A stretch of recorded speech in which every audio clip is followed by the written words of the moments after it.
So kuna mpango wa EP au album this year?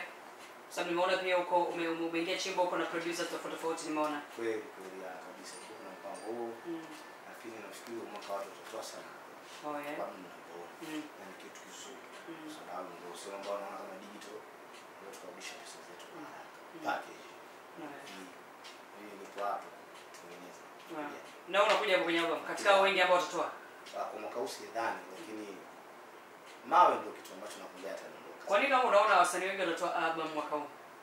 Anaona watu wana huo moto. Kwenye album na nafikiri ndio kipindi kizuri. So kama watu wanaona kuna sehemu fulani tukachota pesa sina kutumia nguvu. So unajua ndo kazi yetu. Hiyo ukiona mtu anatoa package na anajiweza na ana deliver vitu vizuri na watu pia wanaenda na stream. Anapata na stream mengi. Basi na sababu ya kuendelea kufanya hivyo. Kwa sababu sio anapata pesa. Tegemea pia more collab this year kama ambavyo tumeona yani like collabs zimekuwa back to back. Yeah, kabisa bwana. Sababu pia tunashafanya sana so. Watu pia wanatamani kusikia. Of course ndio ilikuwa swali langu. Kwamba una collab chache sana za watu wa kike. Hapa sasa moja ya collab na mtoto wa kike ilikuwa Lulu Diva. Lulu Diva. Mashine kabisa hiyo. Ndio.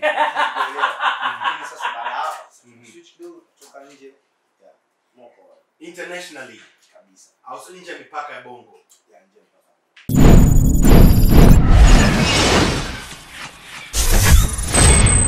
The Switch.